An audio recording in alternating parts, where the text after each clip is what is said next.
नमस्कार. न्यूज डंकामध्ये मी महेश विचारे आपल्या सगळ्यांचं मनपूर्वक स्वागत करतो.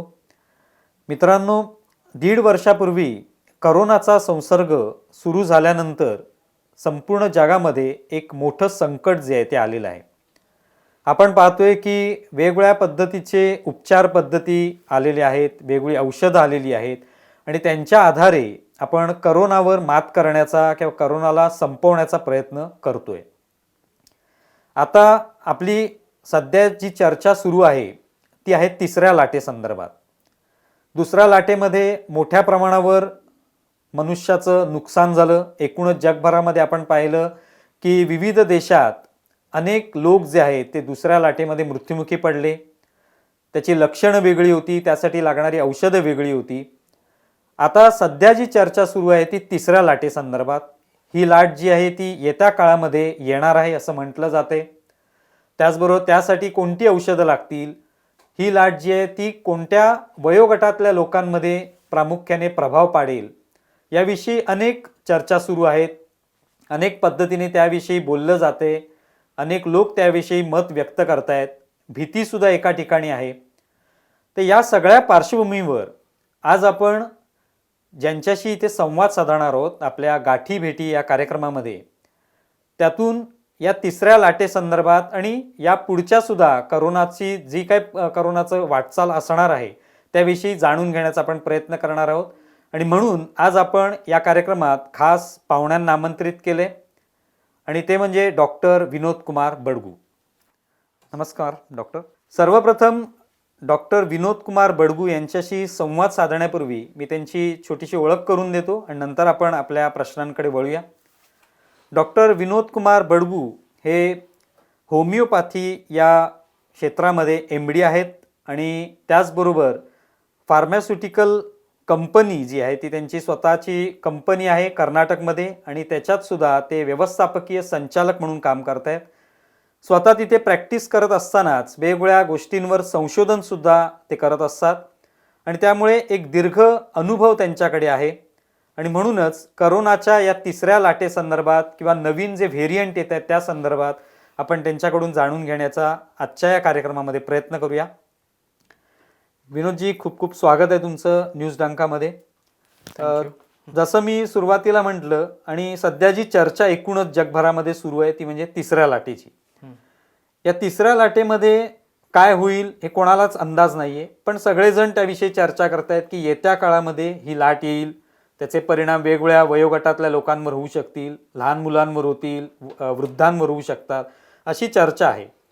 आपलं या संदर्भातलं काय मत आहे? ही तिसरी लाट जी येणार आहे त्याविषयी खरोखरच भीती बाळगण्याची गरज आहे का? तिसरा लाट जे सगळे म्हणत आहेत ते कधी येतील, या इतके महिन्यानंतर येतील हे कोणीही सांगायचं म्हणजे इट इज इम्पॉसिबल. की असलं काही संशोधन झालेलं नाही आहे की त्याने फर्मली सांगू शकतात की हे लाट इतके दिवसात इतके महिन्यात येतील. आणि दुसरी गोष्ट, असलं कुठलंही संशोधन सांगत नाही आहे या कुठलंही रिसर्च इंडिकेट करत नाही आहे की तिसऱ्या लाटमध्ये फक्त लहान मुलंच इफेक्ट होतील. हे माझं पर्सनल ओपिनियन आहे की आपले जे गव्हर्नमेंट आहे, सरकार जे काय आहे, की आपण जे सेकंड वेव्हमध्ये जितके आपले डेथ झालेत भारतात, it is very high rate होतं त्यांचं. आणि ए शॉर्ट पिरियडमध्ये जितके काही मूलभूत जे काही व्यवस्था आहे जे कमी होतं आपल्याला, ते परत आपल्याला ते फेस नाही करावं म्हणून तर आपले गव्हर्नमेंट एक प्रोटोकॉल म्हणून ते सगळ्यांना सांगते आहे. तर आपलं हेच काम आहे की आपल्याला ते जे काही गव्हर्नमेंटचे गाईडलाईन्स आहेत फॉर कोविड-19 प्रिव्हेन्शनसाठी, जसं की मास्क वापरायचं या सोशल डिस्टन्सिंग वापरायचं. आजकाल तर हे तर प्रूव्ह झालेलं आहे की द व्हायरस इज ट्रॅव्हलिंग, जे ट्रॅव्हल करतो एअरमध्ये ट्रॅव्हल करतो, अप्रॉक्सिमेटली 10 to 15 मीटर्सपर्यंत ट्रॅव्हल करतो. तर ह्याच्यामध्ये सरफेस इन्फेक्शन व्हायचे चान्सेस कमी आहेत आणि एअरबॉर्न इन्फेक्शन व्हायचे चान्सेस जास्त आहेत. ते पर्सन जे इन्फेक्टेड पर्सननं, एकटा पेशंट इन्फेक्टेड आहे त्याच्यानं जे एरियामध्ये जे असतात त्यांना इन्फेक्शन व्हायचे चान्सेस जास्त आहेत. आणि जेव्हा आपण फर्स्ट वेव्ह जेव्हा आपण बघितलं होतं त्याच्यामध्ये पण हेच होतं, फक्त एवढंच की ते लक्षणं वेगळं होते, की ते टायमाला की हे श्वासकोशवरती जास्ती कामं करत होते. सेकंड वेव्हमध्ये हे आपण वेगळं बघितलेलं की लंग्सवरती तर ते इफेक्ट केलेलंच होतं. त्याच्याबरोबर डायजेस्टिव्ह सिस्टम म्हणा या हार्ट म्हणा या ब्रेनमध्ये खूप जास्ती ते इफेक्ट केलेलं आहे. आताच्या टायमामध्ये मी हे पर्सनली हे सांगू शकत नाही की इतके दिवसात इतके महिन्यामध्ये थर्ड वेव्ह येतील, परंतु आपल्या सगळ्यांना सावधान ठेवावं लागेल. अदरवाईज थर्ड वेव्ह येतील, मे बी ह्याच्यान वर्स्ट कंडिशनमध्ये येतील. ते आपण आता बेसिक जे गव्हर्नमेंटने इन्फ्रास्ट्रक्चर डेव्हलप केलेलं आहे फॉर मेडिसिन, रेमडेसिवीर इंजेक्शन बोला या ऑक्सिजनचे जे पूर्ती व्हायला पाहिजे त्याच्यासाठी कॉन्क्रीट स्टेप्स गव्हर्नमेंट सेंट्रल गव्हर्नमेंटकडनं घेतलेलं आहे. तरी आपलं पॉप्युलेशन इतकं जास्ती आहे की आपल्याला काही कुठं ना कुठं ते कमी पडू शकतील. तर हे सगळं आपली रेस्पॉन्सिबिलिटी आहे being a citizens of India, की आपल्याला हे सगळे प्रोटोकॉल पाळावे. तर ह्याच्यामध्ये दोघांचं म्हणजे युजफुल आहे दोघांना, की एक तर आहे की लोक देमसेल्स की ते इन्फेक्ट होणार नाही एकट्यानं हे इकॉनॉमिकली त्यांना बर्डन होत नाही आणि गव्हर्नमेंटला पण दोन्हीकडे हे युजफुल होतील की आपण हे जितकं प्रिव्हेंट करू शकतो तेवढं करायला पाहिजे. निश्चितपणे जसा तुम्ही उल्लेख केलात की पहिल्या लाटेमध्ये लक्षणं थोडी वेगळी होती, दुसऱ्या लाटेत ती लक्षणं बदललेली आणि कुठेतरी ही चर्चा सुरू झाली की विषाणू जो आहे त्याच्यामध्ये झालेले बदल जे आहेत त्याच्यामुळे लक्षणं बदललेली आहेत. तर तिसऱ्या लाटेत सुद्धा आता काहीतरी विषाणूंमध्ये बदल होतील, वेगळ्या व्हेरियंट तयार होऊ शकतात, त्यांच्यात म्युटेशन होतंय आणि त्याच्यामुळे वेगळी लक्षणं येतील आणि त्याचं स्वरूप वेगळं असू शकेल असं म्हटलं जाते. तर तुम्हाला काय वाटतं की पहिल्या लाटेमध्ये ज्या पद्धतीने आपण वागत होतो, एकंदरीत स्पर्श एकमेकाला होऊ देत नव्हतो किंवा सोशल डिस्टन्सिंग खूपच करावं लागत होतं आणि जसं तुम्ही म्हणालात की दुसऱ्या लाटेमध्ये हा जो विषाणू आहे हा हवेच्या मार्फत पसरतोय, लोकांपर्यंत जातोय आणि त्यामुळे एक वेगळ्या प्रकारची भीती लोकांमध्ये निर्माण झाली. तर तिसऱ्या लाटेच्या बाबतीत कशा पद्धतीने काळजी घ्यावी किंवा हेच जे आता आपण सुरू ठेवलेलं आहे तेच कंटिन्यू करावं का असं तुम्हाला वाटतं? तिसऱ्या लाटेमध्ये एक आहे की आपल्या इथं वॅक्सिनेशन सुरू झालेलं आहे. बेसिक लेवलमध्ये वॅक्सिनेशन चालू झालेलं आहे. तरी म्हणजे असं नाही आहे की एकदा कोणी वॅक्सिनेशन घेतले तर ते इन्फेक्ट होणार नाही असं तर नाहीच आहे.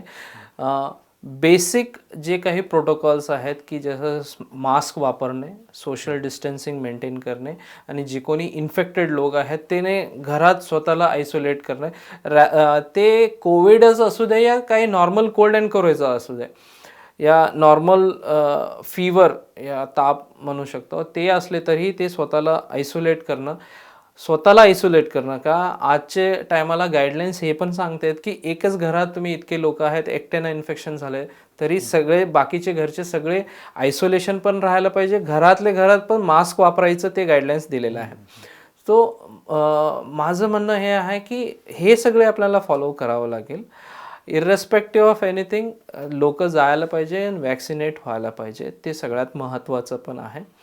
अँड बेसिक हायजीन जे असतंय ना ते मेंटेन करायला पाहिजे. व्हेरियंट्सचे जे म्हणतोय की जे आपल्यापाशी आता ते व्हायरल म्युटेशन म्हणतो आपण. व्हायरल म्युटेशन असं असतं की based on the environmental condition की आपल्यापाशी टेम्परेचर सडनली चेंजेस होत असते. तीन कंडिशन्स आहेत, एक रेनी आणि विंटर आणि समर असं असतं. तर ते टायमाला जे एन्व्हायरमेंट असतात त्याला हॅबिच्युएट होऊन ते व्हायरस स्वतःला म्युटेशन करून घेतोय. त्याच्यामुळं बऱ्यापैकी त्याचं आर नॉट म्हणजे infection from one person to the other person हे वाढतो आहे आजकाल आणि म्युटेशन स्ट्रॉंग व्हायचे चान्सेस जास्ती आहेत. सो आता भारतात आपण बघतोय की कप्पा व्हायरस म्हणजे हे पण एक म्युटेशन आहे फॉर कोविड ओनली, परंतु त्याला कप्पा म्हणून आपण नाव दिलेलं आहे. अजून एक डेल्टा आणि मुंबईमध्ये डेल्टा प्लस पण व्हेरियंट आले. व्हेरियंट्स येतच जाणार जेव्हापर्यंत माणसाचं हर्ड इम्युनिटी जे म्हणतो आपण ते जेव्हापर्यंत सगळ्यांमध्ये येत नाही तर हे असणारच आहे आणि हे आजचं नाही आहे, हे राहणार आहे अजून 5, 6, 10 वर्ष राहणार आहे. हे कोणी सांगू शकत नाही की इतके दिवस राहणार आहे, परंतु राहणार आहे. तर आपण सगळे सावधान राहायला पाहिजे ह्याच्याकडनं आणि जे सावधानी घ्यायचं आहे ते मेंटेन करायचं. खरं आहे. आता लसीकरणाचा तुम्ही उल्लेख केलात. लसीकरण सुरू आहे. हळूहळू प्रत्येक जण वेगळ्या पद्धतीने लसी घेतोय. वेगळ्या वयोगटातल्या लोकांना लसी दिल्या जात आहेत. काही जणांचं असं सुद्धा एक मत आहे की लस जी आहे ती घेतली नाही तरी हरकत नाही. म्हणजे आपल्याला शेवटी मला इतके दिवस काहीच झालं नाहीये, तर मी आता लस घेतली नाही तर मला काही फरक पडत नाही. तर तुमचं काय मत आहे याबद्दल? म्हणजे लोकांनी या पद्धतीने बेसावध राहून चालेल का? ह्याच्यामध्ये माझं मत थोडं डिफरंट आहे वेगळ्यांपेक्षा. जेव्हा आपण हर्ड इम्युनिटी म्हणतो ते नॅचरल इम्युनिटी असते आहे. ते हे होऊ शकतं की जेव्हा जे नॅचरल असतं आहे ते तुम्ही कुठलाही व्हेरियंटला पण घेतले तर you will be protected with that. काय म्हणजे त्याच्यामध्ये एक आपलं पण म्युटेशन होते. व्हायरस बरोबर आपण पण बॉडीमध्ये चेंजेस होतात की ते अडॅप्ट होत आहे की नवीन व्हायरस आले तर त्याला बघून त्याला किल करायचे अँटीबॉडी प्रोडक्शन करायचे कॅपॅसिटी आपल्या बॉडीमध्ये असते. त्याच्यामुळं आपले एका माणसाच्या शरीरामध्ये मोर दॅन 15 crores डिफरंट टाईप्सचे अँटीबॉडीज असतात. ते आपण अगर टेस्ट केलं तर एवढे प्रकारचे अँटीबॉडीज असतात आपल्यामध्ये.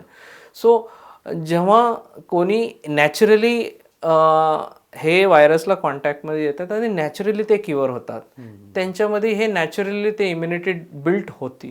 परंतु हे सांगणं खूप मुश्किल आहे आजच्या टायमाला की त्यांना बाकीचे सगळे व्हेरियंट्सला त्याने इम्युन आहेत हे सांगू शकणं नाही आहे. परंतु ते हे सांगायचं खूप मुश्किल आहे ते मी सांगू शकतो. तर better to take a vaccine.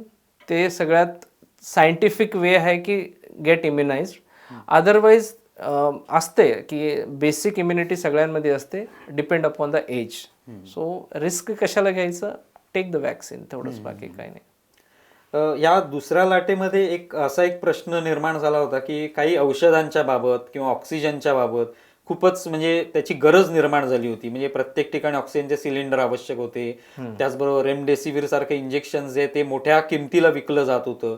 तर ह्या वेळेला म्हणजे साधारणपणे लोकांनी याबद्दल कशा पद्धतीने सावधगिरी बाळगली पाहिजे? कारण लोकांनी हव्या त्या किमतीला औषधे विकत घेतली किंवा त्यासाठी पाठपुरावा केला, कुठून तरी ओळख काढून त्यांनी पैसे खर्च करून ती सगळी औषधे विकत घेतली. तर हे खरोखर लोकांनी करायला पाहिजे का? एवढं अस्वस्थ व्हायला पाहिजे का?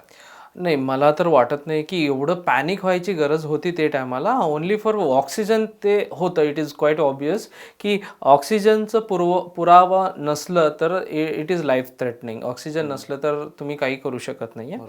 अदर दॅन दॅट कुठलंही मेडिसिन असं नाही आहे की बाबा ते 100% व्हायरसला किल करून तुम्हाला बाहेर काढतं, असं अजूनपर्यंत तर आलेलं नाही आहे. या 100% ते एफिकसी ऑफ द म्हणजे ते व्हायरल किल करायचे कॅपॅसिटी असलेलं अजून ड्रग कुठलं आलेलं नाही.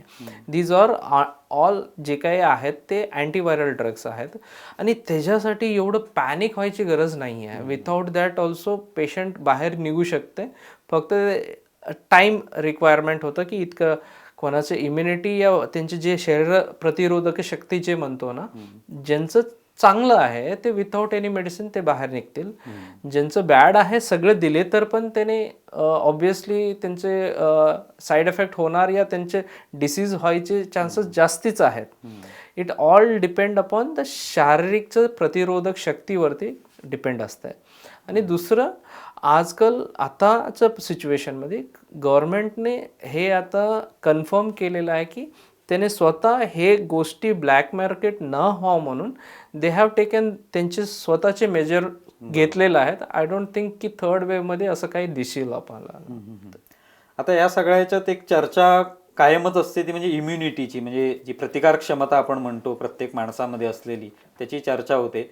तर प्रत्येक जण आता वेगवेगळे उपाय करायला लागलेले, म्हणजे प्रतिकार क्षमता कशी वाढवायची. मग त्यासाठी वेगवेगळी औषधं सुद्धा जी कदाचित प्रिस्क्रिप्शनद्वारे सुद्धा दिली जात नसतील, पण एक काहीतरी व्हिटॅमिनच्या गोळ्या खा किंवा आणखी काहीतरी घेत जा, कोणतरी सिरप प्या, असं सतत ते होत असतं. तर त्याविषयी तुमचं काय मत आहे? म्हणजे हे करताना सुद्धा लोकांनी काळजी घ्यायला पाहिजे का? माझं मत हे आहे की बेसिक इम्युनिटी कसं मेंटेन करायचं, त्याच्यामध्ये 3 मूलभूत हे आहेत की फर्स्ट आहे डाएट. तुमचं जेवण किती बॅलन्स्ड डाएट आहे, त्याच्यामध्ये प्रोटीन, कार्बोहायड्रेट्स आणि विटॅमिन्सचं मिक्सचर किती चांगलं असतं आहे.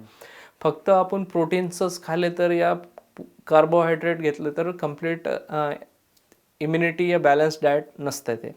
तर आम्ही ॲज अ भारतीय आपलं डाएट ऑलमोस्ट छानच आहे की आपण बॅलन्स डाएट घेतो, परंतु बऱ्यापैकी घरात हे होतं की फक्त रात्री टायमाला राईस जेवून झोपले या असं, ते टायमाला ओन्ली कार्बोहायड्रेट डाएट जास्ती होतं. तर we should follow a balance diet system की त्याच्यामध्ये ग्रीन व्हेजिटेबल्स पण राहायला पाहिजे, अंडी मच्छी आणि नॉनव्हेज पण राहायला पाहिजे, चपाती आणि कार्बोहायड्रेट जसं की दाल राईस वगैरे ते गोष्टी पण राहायला पाहिजे. इट इज बॅलन्स राहायला पाहिजे, काही जास्ती काही कम असं नाही. सेकंड थिंग, बेसिक मोबिलिटी या बेसिक एक्सरसाइज जे म्हणतो आपण ते राहायला पाहिजे. मिनिमम 30 to 45 मिनिट्स ॲक्टिव्ह और विग्रस वॉक और रनिंग मिनिमम प्रत्येक माणूस करायला पाहिजे, जे आपले बॉडीचे प्रत्येक सेल्सला ॲक्टिवेट करायला या त्याला रिऑक्सिजनेशन करायला हेल्प करतो. तेव्हाच आपण गुड हेल्दी इम्युनिटी मेंटेन करू शकतो, अदरवाईज पॉसिबिलिटीज नाही आहे. अँड थर्ड थिंग आहे तुमचं काय म्हणतो वर्क हॅझार्ड्स. म्हणजे आजकाल मेंटल स्ट्रेस पण इतकं झालेलं आहे because of a work overload और काय म्हणू शकतो आपलं ज्यांचे जे कार्य असते तर रोजचे जे काम असते त्याच्यामध्ये स्ट्रेस लेवल इतकं जास्ती असतं. त्याच्यासाठी आपल्या इथं प्राणायाम या कॉन्सन्ट्रेशनचे जे काही योग आहे, योग खूप छान आहे. त्याच्यामध्ये सगळंच होतं आपलं, म्हणजे एक्सरसाइज पण होतं आणि डिस्ट्रेसिंग योग आपण करू शकतो. तसले काही प्रकारचे करावं. हे बेसिक मूल आहेत की इम्युनिटी मेंटेन चांगलं ठेवायला, बाकी काय नाही. बरोबर. यस. आता ह्या सगळ्या करोनाच्या पिरियडमध्ये एकतर सगळ्याच गोष्टी थांबलेल्या आहेत, म्हणजे कुठेही दुकानं बंद आहेत, शाळा बंद आहेत, कॉलेज बंद आहेत, शिक्षण सुद्धा थांबलेलं आहे.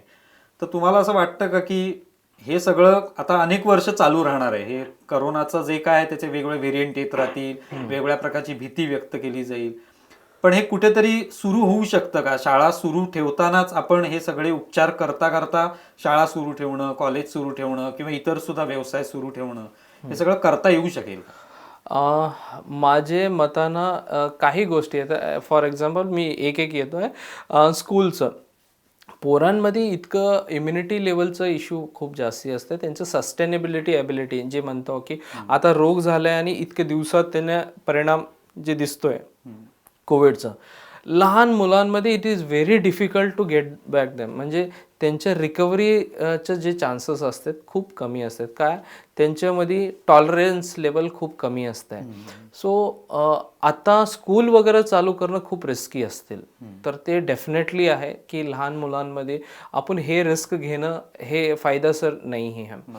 बाकी जे कामं आहेत, अगर आपले जे काही लोक आहेत त्यांना हे कळालं की how we can maintain our social distancing, mask वगैरे हे अगर करून आपण आपले रोजचे कामं करू शकतो, तर आम्ही करू शकतो. हे गोष्टी म्हणजे रिओपन करू शकतो अगर शिस्तीने ते गोष्टी करू शकले तर. अदरवाईज सगळं डिफिकल्टच आहे. मग रोजमर्राच्या जीवनचे काही कामं आपण करू शकत नाही विथ म्हणजे आपल्यापाशी असं आहे की वीकेंडला सोडलंस की एक जागी हजारो लोक गॅदर होतात इन दिस कंडिशन ऑल्सो. तर हे कुठं आपल्याला हे सांगते की अजून आपले लोक अजून मॅच्युअर झाले नाहीत या त्यांना ह्याचं सिरियसनेस अजून कळालं नाही आहे.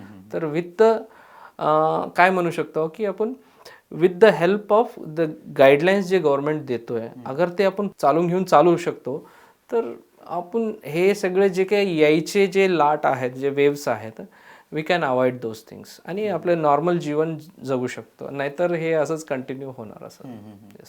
तुमचा एक डॉक्टर म्हणून काय अनुभव होता ह्या 1.5 वर्षाच्या काळात? हा सगळा करोनाचा जे काय वेगवेगळ्या लाटा आल्या, वेगवेगळ्या पद्धतीचे पेशंट्स किंवा रुग्ण तुम्हाला पाहायला मिळाले असतील, त्यांना तपासलं असेल तुम्ही, तर काय एक अनुभव तुम्ही थोडक्यात सांगू शकता?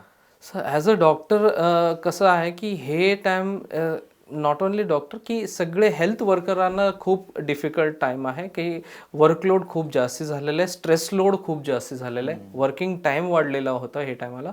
आणि मी इंटेन्सिव्ह केअरमध्ये पण काम करतो आहे आणि मला माहिती आहे की जेव्हा कोविडचे केसेस जेव्हा आमचे क्रिटिकल केअरमध्ये येत होते तर त्याच्यामध्ये किती पत आम्ही सगळं गाऊन वगैरे घालून प्रिपेअर होऊन ते पेशंटला ट्रीट करताना एक तर फिजिकल आणि मेंटल स्ट्रेस खूपच जास्ती होतं.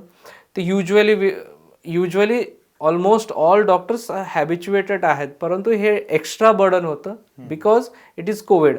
अल्टिमेटली आपल्याला हे पण विचार करायचा आहे की हे सगळं कंप्लीट करून घरी जायचं आहे की नाही. तर आम्हाला असं करावं लागत होतं की इतके दिवस जेव्हापर्यंत हे सगळं हो जेपर्यंत we have to keep away from our families, हे सगळं आम्हाला अडॉप्ट करावं लागलं. परंतु बिकॉज आमचं प्रोफेशन हे आहे आम्हाला करावं लागत होतं आणि मी केलं तेवढंच, बाकी काय नाही. शेवटचा प्रश्न म्हणजे तुमची स्वतःची कंपनी आहे फार्मास्युटिकल आणि तुम्ही स्वतः ते सगळं हँडल करता, तर काय तुमचे प्रोजेक्ट्स आहेत पुढचे किंवा कशा पद्धतीने पुढची वाटचाल तुमची होणार आहे या सगळ्या प्रोजेक्टची? जे काही आता माझी जे कंपनी आहे विनोद बडगू फार्मास्युटिकल जे कर्नाटकमध्ये आहे, आम्ही रिसेंट डेजमध्ये हे 2-3 महिन्यामध्ये खूप मोठे स्टेप्स घेतलेलं आहे आणि ते फ्रुटफुल पण होते. आणि विदिन फ्यू मंथ्स म्हणजे 1 या 2 महिन्यामध्ये आम्ही मोठे अनाऊन्समेंट पण करणार आहे. जेव्हा करतील तुम्हाला सगळ्यांना येतील. परंतु जे काम आम्ही करतो आहे हे डेफिनेटली भारताला एक एक नाव येण्यासारखं काम करतोय आम्ही आणि होपफुली ते व्हायला पाहिजे. अँड तेवढंच होप करू शकतो, बाकी काय नाही. थँक्यू. पण आमच्या सगळ्यांच्या शुभेच्छा आपल्या पाठीशी आहेतच आणि आपण आपल्या या प्रोजेक्टमध्ये यशस्वी व्हाल अशी खात्री आहे मला. तर मित्रांनो, आत्ताच आपण गाठी भेटी या कार्यक्रमामध्ये डॉक्टर विनोद कुमार बडगू यांच्याशी संवाद साधला आणि एकूणच करोनाची तिसरी लाट म्हणजे काय, त्यातले व्हेरियंट म्हणजे काय, त्याची भीती जी आहे त्याविषयी जाणून घेण्याचा प्रयत्न केला. आणि यावरनं एक लक्षात येईल की भीती तर सगळ्यांनी बाळगली पाहिजेच, पण त्याचबरोबर काळजी सुद्धा घेतली पाहिजे.